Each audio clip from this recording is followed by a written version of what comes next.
Welcome, and thank you for joining us in honor of the National Eating Disorders Association's NEDA Awareness Week 2015.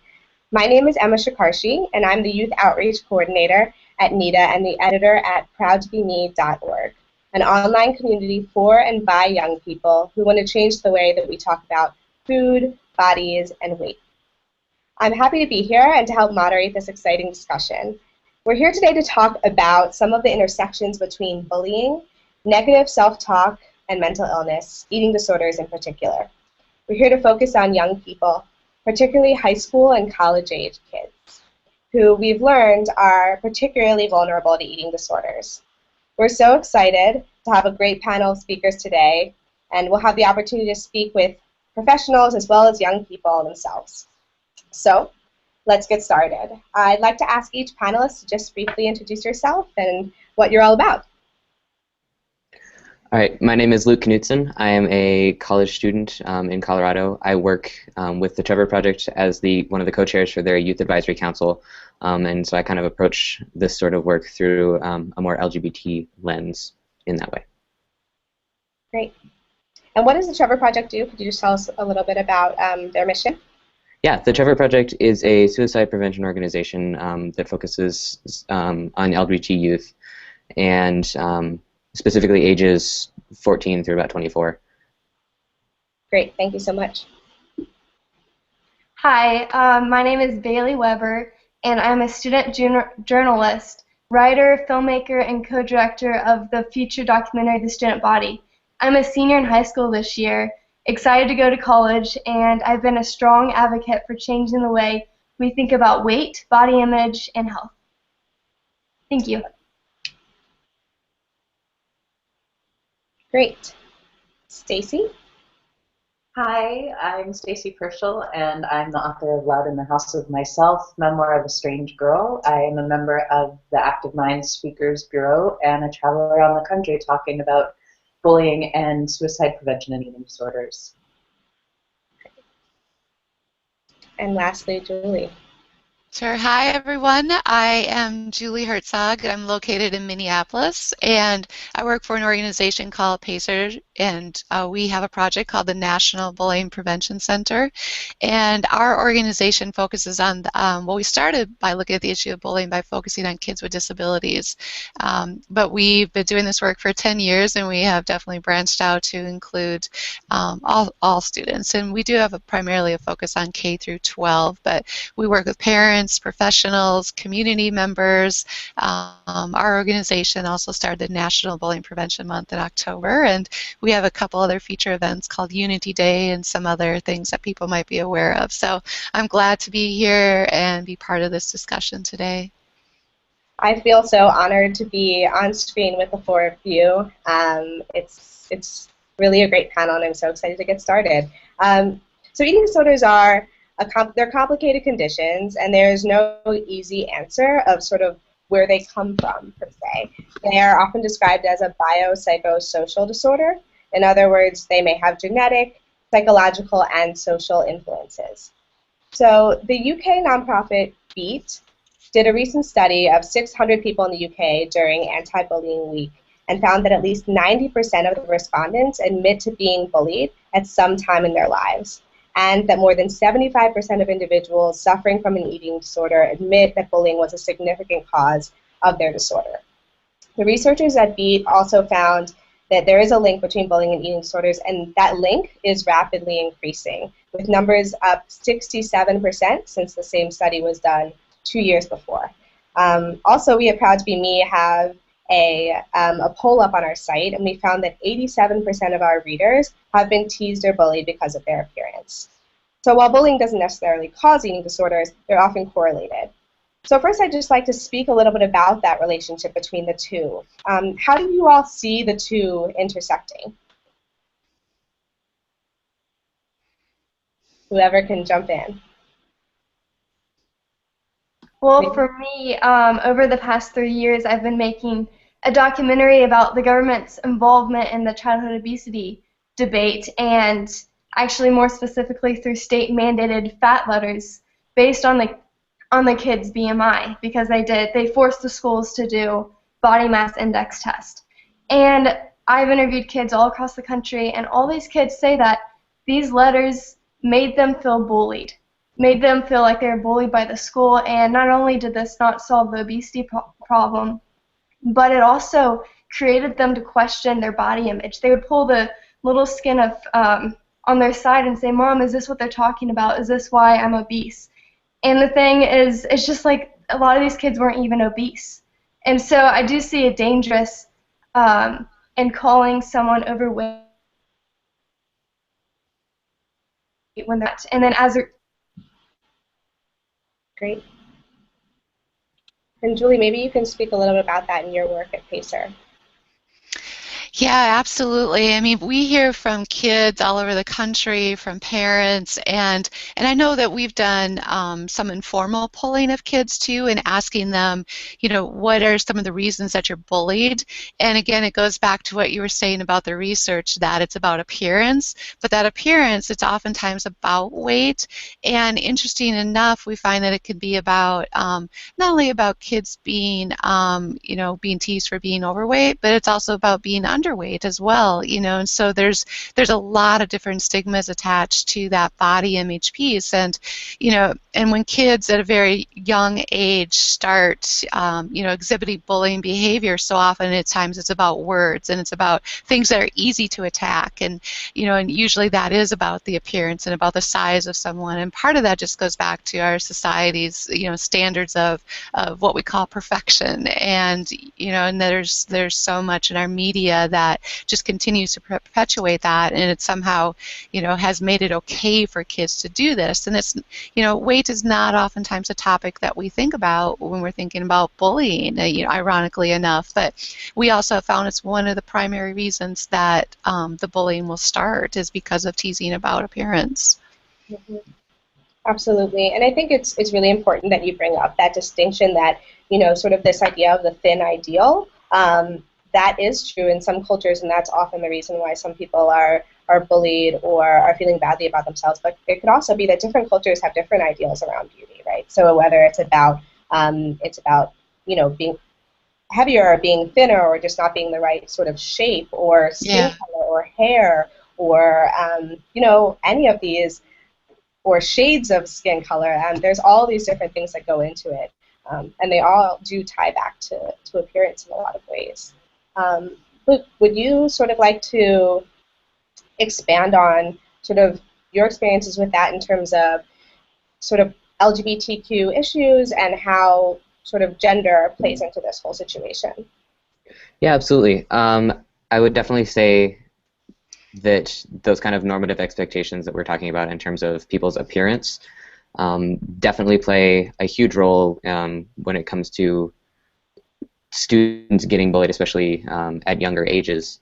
And members of the LGBT community in specific,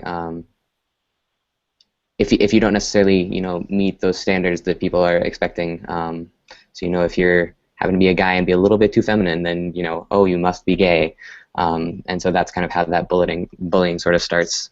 And then there's also kind of some interesting phenomena in the sense that appearance-based bullying can also kind of exist in the LGBT community. There's those standards definitely also kind of persist within that community itself. So people within the community have expectations of what people also in the community are supposed to look like, for better or for worse. And so that can actually kind of perpetuate more bullying in a group that's already bullied, and it just kind of goes downhill from there. Absolutely, and I think that sort of that distinction or that coexisting of the from the outside in and also within the community is really important to highlight. Stacey, do you have anything to add? I'm trying to figure out how to unmute myself. Sorry. This is working. Yes, I take it. You know, for me, the first time that I really started to feel an awareness that my body was unacceptable and to really see that as a shortcoming that I had to fix, and subsequently, you know, which led me down the road of 20 years of anorexia and bulimia, was that when I was 13, I started dating someone dating like you do when you're 13, who was an athlete. This guy was older than me, and he did triathlons. I mean, it was ridiculous. And I really liked him, and he led me to believe that he liked me, but pretty quickly it turned into him telling me that I didn't exercise enough, or that I ate. One time we were out having dinner, and he said, "I've noticed you always eat faster than I do." And for me, the first awareness of the inadequacy of my own body was given to me by someone I was with, someone I was dating, my first love, you know? And I think it's really important to talk to people about the fact that even someone you're in a relationship with can bully you about your body and about your appearance. Absolutely, and I think that kind of speaks to how complicated the issue of bullying is. Sort of where is that line? If it's your parent, or if it's your sibling, or if it's your partner, or if it's a school that's literally sending home a letter, or if it's someone sort of in your friend group, in your community. I mean, I think that it's really important to think about all of these things and how they play into our ideas about our bodies, and then the behaviors that we take on as a result of that. Yeah, so I think, to be fully transparent, I think sometimes the word bullying can maybe be often overused in our society in a way that's just tied to specific experiences or specific narratives about maybe like the Lifetime movie, what you might see, maybe may not take into account either the reality or all the multifaceted parts that we're kind of speaking of about bullying and also about body image. So I'd love to sort of hear about what you think are some of the things that are maybe left out of the conversation, what the media doesn't depict, and what we sort of could shine a light on and sort of highlight. Sure, I can go first with that one. It's Julie. There's definitions, and in our work we have to look at, like, oftentimes we'll look at the legislation and what those definitions are, or you look at a federal definition, or you look at a state law and you look at a definition, and there's a lot of variance in just in kind of that policy and practice and how bullying is described. But I always go back to when we ask kids to describe what they think bullying is in their own words, when you just allow them that opportunity to freeform it. Almost 100% of the time the theme comes through, the primary theme that comes through is it's about making you feel less about who you are.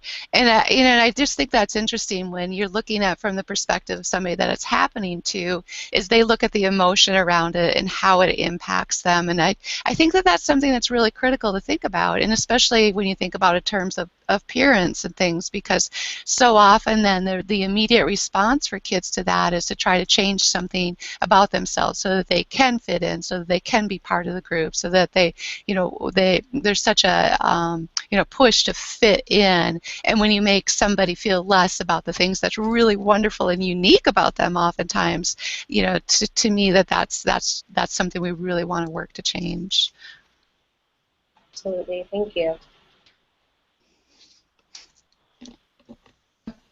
To go off what Julie said, I think there needs to be more understanding of what bullying actually is, because no one wants to bully anybody, I don't think, especially like intentionally.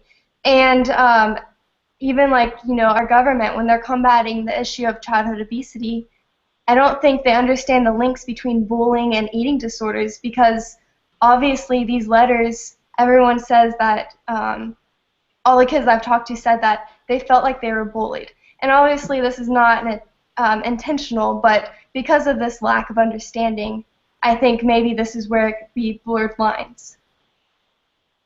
Absolutely, yeah. Stacy or Luke, do you want to chime in?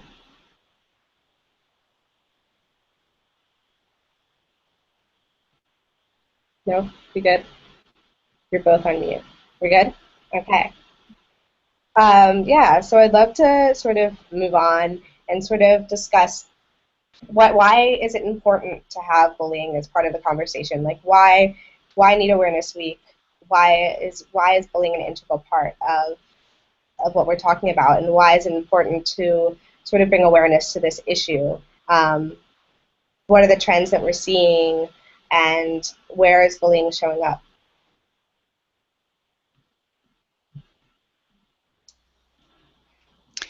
I'll chime in on that one and go first too. And and again, just in relating it back to eating disorders, but maybe first just starting in general, why do we care about the issue so much? And I think, number one, it always goes back to education, because so much of the bullying is happening at school, and kids who are bullied don't want to go to school. They don't want to have to go there. Whether it's school or whether it's a workplace, wherever that's occurring, you want to try to avoid it. But especially at school, so kids who are being bullied miss out on that educational opportunity. So if they have to go to school every day and be called fat or other horrible names, and it also affects their emotional and physical health, obviously. But everything from anxiety to loss of self-esteem to loss of confidence to again looking at different eating disorders, or kids will start cutting. A lot of times things are co-opt behaviors. But there's also just that sense of not feeling safe. So when you're bullied, you don't feel safe. And again, it goes back to not feeling in control, feeling like you don't have a say in your life anymore, that you don't have a voice in what's happening to you. Yeah, that loss of agency and control. And I think that a lot of people say, that eating disorders are tied, they're not just about food, but they're about control, and they're about, having that agency over your own life, and sort of using restricting or other sort of disordered behavior in order to have that control. So yeah, absolutely. Yeah, and so much of bullying, when somebody is bullying, they want to take away your power and control. They want to feel in power and control. And so a natural response to that is to try and get that back in any way that you can. Absolutely. Yeah. Would anyone else like to add their 2 cents? Sure, I can jump in. Just in terms of, to kind of bounce off of what we just talked about, the bullying and the family rejection and kind of that sense of being othered because you're different. With LGBTQ youth, it typically causes higher rates of homelessness and places youth at a higher risk for mental health issues. And so it just kind of starts. It adds another layer onto a situation that's already difficult. For example, if I'm a young lesbian teenager who's and I see people being bullied for being different, or for being gay or lesbian or what have you, or I'm getting bullied myself, I'm going to try and do whatever I can to kind of regain that social acceptance, and that can include things like disordered eating behaviors and things like that, because it is about that control, and so it's just kind of another factor that adds into things. Yeah, and I think that what you bring up around homelessness and around sort of bullying can have pretty serious ramifications and real life effects on people's lives, aside from maybe what we see in the media. But I think that especially with LGBT youth and the rise in bullying and suicide, and sort of where that ties in with also cyberbullying, I'd love to talk a little bit about that, and about how social media can play a role in this whole thing, because I think bullying now looks really different than it did probably even 2 years ago, the way that things are moving, but 5 years ago or 10 years ago. I'm actually happy to talk about this, because this is kind of my soapbox. And I'm having some technical difficulties. I'm sorry, I keep apologizing, but I got hung up on, and sometimes you guys just freeze. So please know that I'm trying. I'll be back. I saw something recently that the girl who had gone to a women's studies major, I think she had gone to a conference, and they had these boards that they were holding up, these signs that said, "This is what a feminist looks like." And so there was this girl who was holding this, and she wasn't thin, and she was a large person, and it exploded all over Tumblr with people. I don't know, I'm sure some of you probably saw it, with this picture of this girl, and someone had made a meme out of it, and she's holding the sign that says, "This is what a feminist looks like," and someone has put the words, "Yeah, that's pretty much what I thought," or what I expected. And so this became a thing, and her friends had to tell her about it, and she woke up one morning and it was like, "Guess what, you're not going to want to see this, don't look at Tumblr." And I was, of course, brokenhearted about it. I mean, it's so tragic. But at the same time, when you see something like that that's happening right then and there on your screen in front of you on social media, that means that you have the opportunity to be an activist right there in real time. And we have to, I'm not saying we need to become the social media police, those of us who are activists and get on and, wear our white capes and swoop in every time we see somebody being mistreated, but we can. We have the opportunity to do that, and we have the opportunity. I can sit here right now and I can, take a thing and hold it up and make a sign that says, "I too am what a feminist looks like." This is actually a Birchbox postcard if you'd like to have a discount on mascara. But anyway, it's like we can have that conversation right now. We can stand up for somebody right now. We have the opportunity, if we see somebody being treated badly, if we see somebody being bullied, to take a stand with 140 characters or less right then and there in front of us. And that is an immediate means of taking back the power from the bullies and handing it over to the activists, to the superheroes, to the people who are just beginning to have voices to advocate for themselves and others. And anyway, I'm stepping down off the soapbox now. No, absolutely. I love that soapbox. And I think that's really important, because I think often people focus on the internet can be such a scary place because of the anonymity of it, and the fact that you can say anything you want and everyone has an opinion and everyone can comment and troll. But I think that can work both ways, right? Like just as much as you can feel safe saying horrible things to people, that also allows for more safety and more distance in terms of maybe in a situation in person you wouldn't feel comfortable saying, "Excuse me, like maybe you shouldn't be talking to that person that way." But on the internet, it can be different, and it can provide a more safe space in terms of being that activist and taking on that role. Yeah, and I'm really big on the idea that, this is something that I say whenever I do Active Minds presentations, that every time you come out to one person, you're changing the world. It doesn't have to be standing in front of an auditorium telling them about your eating disorder. It can just be giving one person that connection and perhaps language to use that they've never had before, and a face to put with words. And it's a really powerful thing. And even if you don't leave your desk, you can come out to one person, and you can come out to all your Twitter followers simultaneously. It's a really big thing. Every little act of acknowledgement is an act of activism. Mm-hmm. Absolutely. I think that activist or advocate those two big A's sometimes people can feel intimidated by those two words and say, like, "Oh wait, no, I'm not an activist." Like, "Oh, I don't advocate for people. I'm just tweeting, or I'm just reposting an article." But like that is political, or that is powerful, and they're really that's just important. It's being the one holding the picket sign. Is the person on the internet saying, actually, what you're reposting and that meme you just made, that's pretty messed up, and this is why. And that can also be a good way for folks, to find that sort of community that kind of can help build back up, what that bullying is sometimes taking down. I live in a town of 14,000 people right now. It's very small. I am one of, I think, like 5 transgender men who live in the area. There's nobody around here.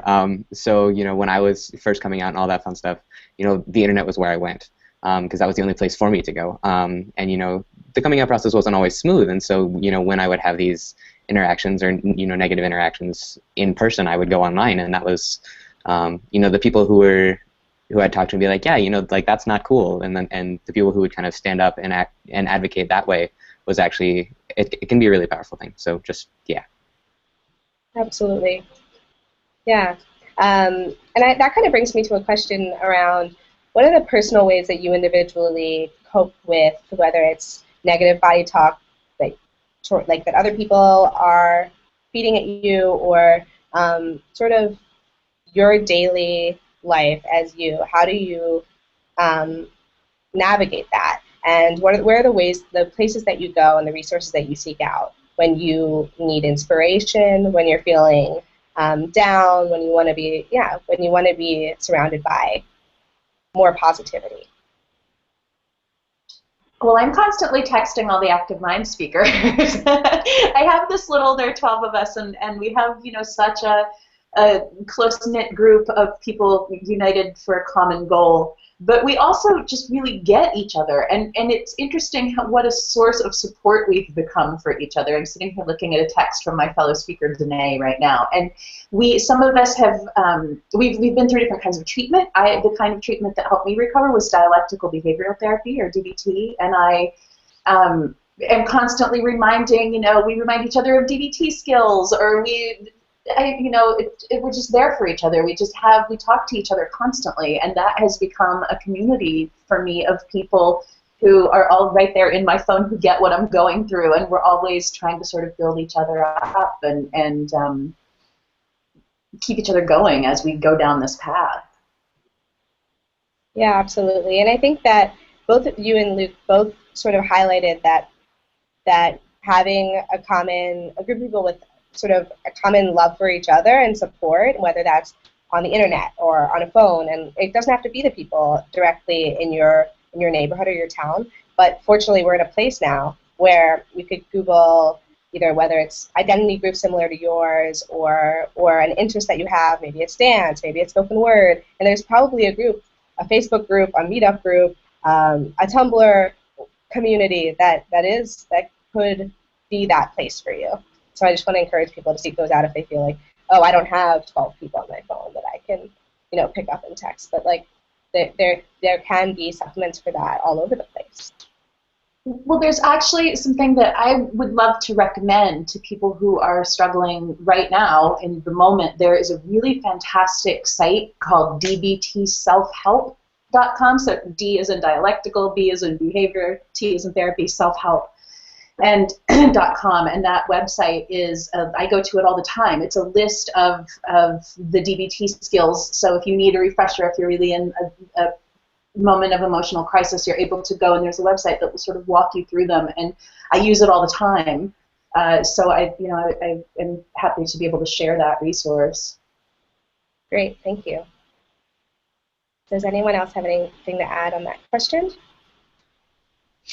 I do. And again, just in talking to all the kids that we do, we're always just looking at kind of what are those kind of commonalities that we're hearing from everybody from across the country, because it's funny how, some things can just be universal.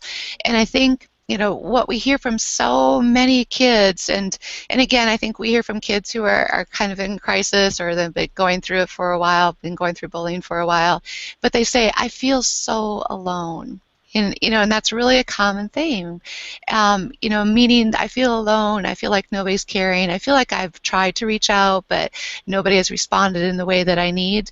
And when you think about how powerful that human connection is, because, if there is this second grader out on the playground and they're being called, fat, and they're being called ugly, and they're being called loser, and no one says anything to them to say anything contrary, what are the messages that they go home that night and play over and over and over in their head are nothing but negative messages. But if one person comes up and, and again, bullying, oftentimes kids will think, oh, I need to jump in the middle to be an effective bystander, I need to jump in the middle of a fight. But really, research will show that being supportive of somebody who's being bullied has such much greater impact. And, it goes back to that, not to get Pollyanna, but it goes back to that effect that one person can have.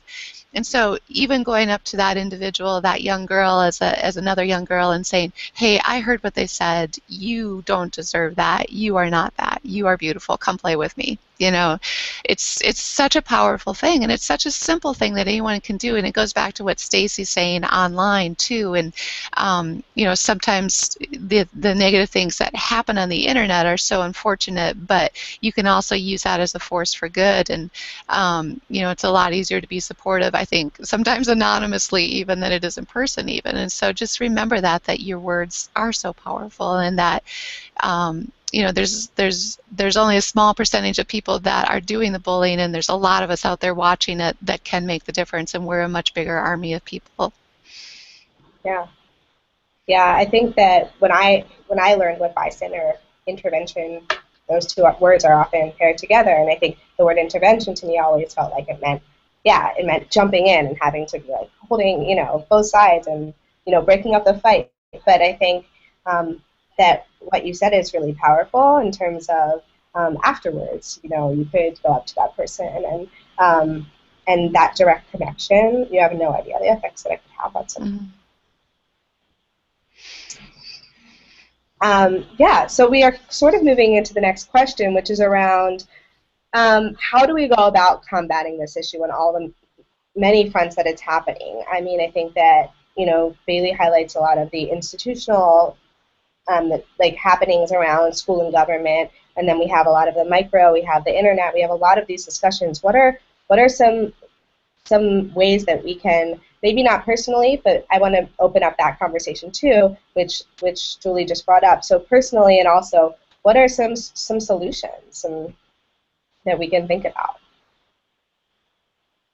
I'll chime in here. I think one of the biggest things that someone can do just going through life is just stick up for what you believe in and stick up for others if something is going on that's not right. Going back to these letters, there's been kids who refuse to be weighed at school, and at first they thought they were going to get in trouble, and maybe some of these kids did, but not only did they become the hero in their community, but some of them became the hero nationally, and it reached national attention. And so I just think it is so powerful to stick up for yourself and stick up for others. But another thing is just education. I think if more people were educated on the effects of bullying and what it can actually lead to, like there's some serious illnesses that are attached to bullying and that I don't want any kid to go through. And if we educate people more on these effects, it would change the way, school approaches, government approaches, maybe even kids. I think kids will always be mean, but really, I think education goes a long way. Absolutely. I think also, can you guys hear me? Yes. I'm so sorry, this is ridiculous. I think that the more we just keep giving the message from every conceivable angle, from teachers, from school administration, and peer-to-peer, that bullying is just not acceptable. It's just not a thing that we do. There are certain things that we just don't do. We wear clothes in public, we, wash our armpits, and we don't bully people. It's like these are the, there needs to be a more consistent message constantly coming from as many places as possible saying, this is not what we do. This is not how to be an appropriate human. And the more that we hear it and the more that it becomes just, the more bullying just becomes a word that we say, the more voices that jump into the mix to say this is not acceptable, the more people begin to sort of internalize that message and carry it with them that there are things you just don't do. There are ways you just don't talk to people. But it's all about education and awareness and broadcasting that message from as many channels as possible consistently. And that's just really important because there's this idea, this ridiculous idea that you hear people say, anti-bullying legislation doesn't do anything. People who are being bullied just need to learn to stand up for themselves or whatever. And what's not being discussed is the fact that when you're being bullied, you're so beaten down that you don't think you're worth standing up for. And so there just needs to be a more pervasive message constantly being sent from as many places as possible saying this is not how we communicate with other human beings, period. Yeah, and I think to kind of jump off of that in a kind of in terms of like what teachers can do and what school districts can do and things like that. If you're a teacher, put something in your syllabus that's just like if you've got a syllabus, because I'm in college, so that's kind of where my brain goes, but be like, start out from the beginning and be like, certain types of behavior and certain types of language just aren't going to be tolerated. We're not going to say, we're not going to use slurs, we're not going to say rude things to each other. Bullying is not going to be a thing, and that way if an instance of bullying happens, regardless of whether it's because of weight, because of perceived sexual orientation or gender identity, you don't have to necessarily put a flashlight on the student and be like, oh yeah, see, they're being bullied for this reason, and that's not okay. You can just be like, look, this is not something we do, period. You don't have to draw any more attention to it, and it still kind of takes care of that issue in that way. And then also just have enumerated policies in terms of what is considered bullying, and include things like cyberbullying and things like that, kind of within your school district or within your school, and and then follow through with them. If a student is being bullied or if a student reports bullying, actually, take those steps that are outlined in that enumerated policy and go from there. This is Julie again. I would add, well, number one, I loved, Stacy, what you had to say. I thought that was really great because that's really what it is. And I think, when we look at our past history of how we view this topic, we look at it, when you think about all the expressions we've had in our society, boys will be boys, kids will be kids, it's just words, it's a natural part of growing up. And when you think about the consequences and the devastation that has occurred because of this, because we've had silence for so long, that it takes a while to make societal change, but the way we make societal change is to completely flip that message that we've sent for so long, and that, and Stacy said it very well, that, this should just become the conversation that bullying is just not simply accepted, and then it becomes so uncool to do it that there's pressure on the kids who do it, and it makes them stop and examine their behavior. And it does take a while to make cultural change, but I'm of the belief that bullying is about behavior, and we can change behavior, and we do it through education, we do it through awareness, we do it through inspiration, and sending a consistent message. Yeah, I think that that's spot on. I think that so much of this is about what our expectations and what we expect from people, and it seems like our expectations are low, and especially the more bullying happens, the more it feels like, oh, it's just an inevitable thing, it's just a part of life, you just have to go through it. Where that's simply not the case. We make choices every day. Yeah, great. So I'm sort of interested in any advice that you would have for anyone who wants to get involved in doing activism or advocacy around this topic, around eating disorders, body image, bullying, anti-bullying work. So this is a two-part question, and then the other is, if someone is watching this and they're experiencing bullying, or if they're suffering from an eating disorder, what advice do you have for that person? I think the most important message that I can possibly give, that I find myself saying often to people with eating disorders, especially young women, is there are enough girls who hate themselves already, so you don't have to be one more. That's covered. You can like yourself. We've got plenty of girls already out there hating themselves, so you don't need to. You're free. Now you have to jump into the fight and try to help one other person stop hating themselves.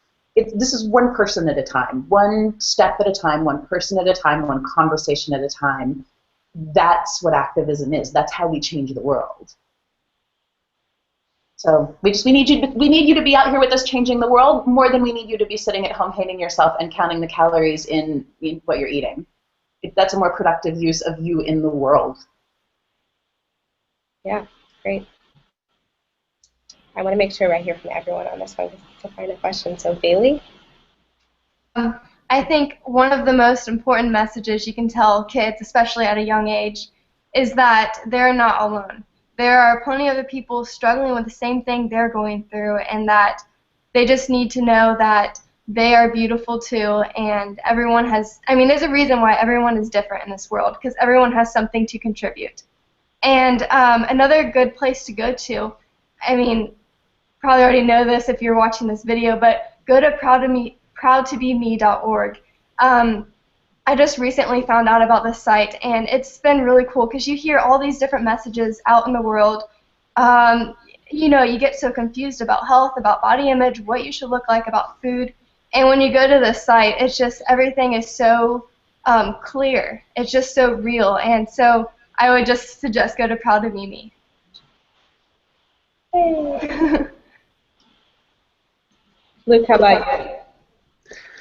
I would. It's okay. I'm coming through somebody else's mic, and it's sounding really funny. But okay. So I would definitely, start out by saying definitely, you aren't alone. Reaching out for help, although it is one of the hardest things to do. Both as somebody in recovery from an eating disorder and just as somebody who, identifies as LGBT, like reaching out and sharing that with somebody is hard.